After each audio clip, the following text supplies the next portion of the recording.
BJP के दलाल है, BJP के दलाल है, देश को बचाने वाले कौन है? बीजेपी के दलाल है। जब तक सूरज चांद रहेगा,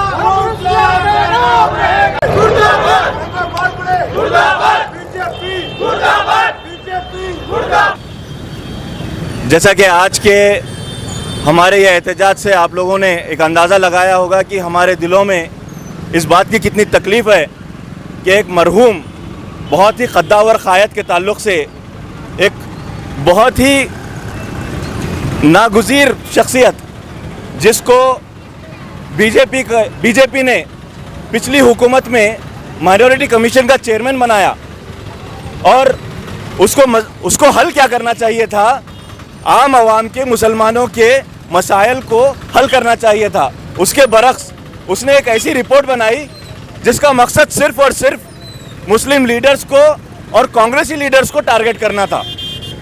यही वो रिपोर्ट है जिसकी बिना पर कल अनवर मानपड़े गुलबर्गा शहर आता है और गुलबर्गा शहर आकर हमारे लीडर्स के ताल्लुक़ से, बिलखुसूस क़मरुल इस्लाम जैसी शख्सियत के ताल्लुक़ से जो आज इस दुनिया में मौजूद नहीं है, अरे इतनी भी उसको अंदर शर्म नहीं है कि जो शख्स दुनिया में मौजूद नहीं रहता है उसके ताल्लुक़ से बुरी बातें नहीं कही जाती हैं और वो चोर कह देता है। इससे ज़्यादा जलील हरकत और कोई नहीं होगी। एक क़द्दावर लीडर, एक क़द्दावर शख्सियत के ताल्लुक़ से ऐसी बयानबाजी बहुत ही शर्मनाक है। मैं समझता हूँ बीजेपी का कोई बड़ा लीडर भी क़मरुल इस्लाम साहब के ताल्लुक़ से ऐसी बातें नहीं कहेगा। जो एक कमज़ोर तरीन शख्स, जो बीजेपी में उसकी कोई हैसियत नहीं है सिवाय उसके कि एक मुस्लिम है और मुसलमानों की नुमाइंदगी करने के लिए उनको कोई और नहीं मिला, इसलिए अनवर मानपड़े को उन्होंने एक मुकाम दे दिया। इसी तरीके के ऐसे लोगों को मुकाम दिया जाता है बीजेपी में जो बहुत शरपसंद हैं, कौम के गद्दार हैं, वैसे लोगों को बीजेपी में मुकाम दिया जाता है।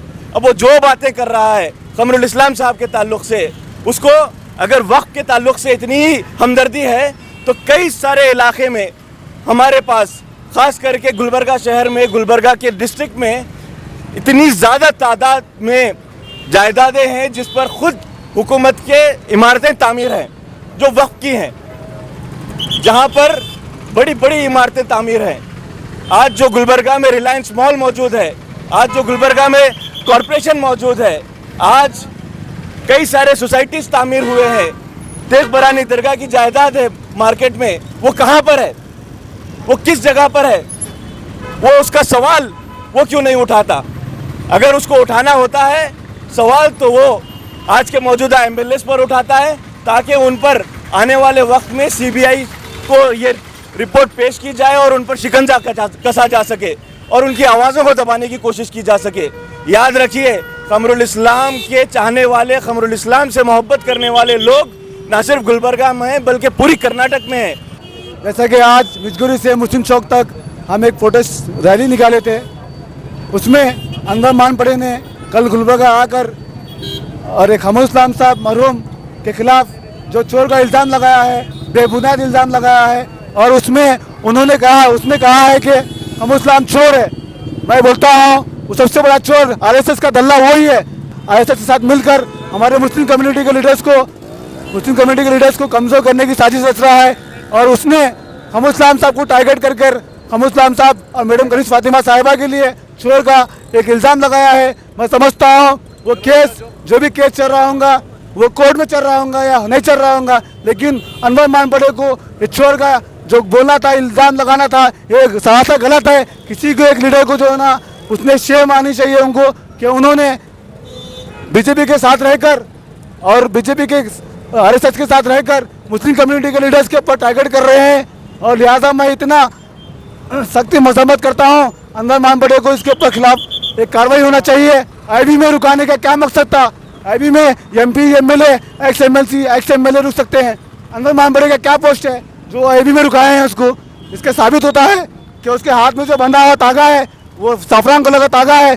उससे मालूम होता है ये आरएसएस का दल्ला है, ये हमारे कौम का नहीं है, आरएसएस का दल्ला है।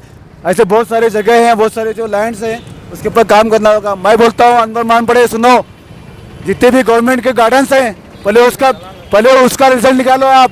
जितने भी गार्डन्स है वो गार्डन अपनी जगह पे है क्या नहीं, देखो उस गार्डन के अंदर क्या तामीर हुई है उसका पहले रिजल्ट निकालो। तुम नहीं निकालेंगे क्योंकि तुम्हारा कुछ जो ना पगार मिल रही है वो लोग से, तुम वो जो है ना उनका काम नहीं करेंगे।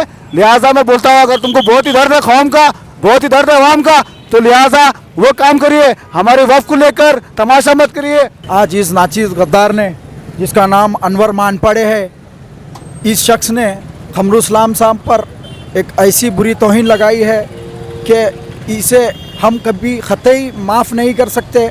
और इस शख्स को और इसके साथ में जो भी शख्स वो वीडियो वायरल करते वक्त जो भी मौजूद थे, तमाम लोगों को वो आवाम से माफ़ी मांगना होगा, वरना इंशाअल्लाह आने वाले वक्त में अनवर मानपड़े के ख़िलाफ़ और उसके साथ जितने भी लोग मौजूद थे वहाँ पर सबके ख़िलाफ़ ज़ोरदार एहतजाज करेंगे। और इंशाअल्लाह आज हम जाकर तेरे खिलाफ मानपड़े FIR भी दर्ज करेंगे इंशाअल्लाह।